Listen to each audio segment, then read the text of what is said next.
உன் வழிகளிலெல்லாம் உன்னை தூதர்கள் காத்திடுவார்.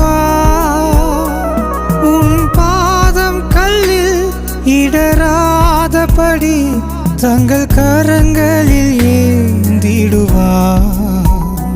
உன் பாதம் கல்லில் இடராதபடி தங்கள் கரங்களில் ஏந்திடுவார். அவர் செட்டையின் கீழ் அடைக்கலம் புகவே தம் சிறகுகளால் மூடுவார்.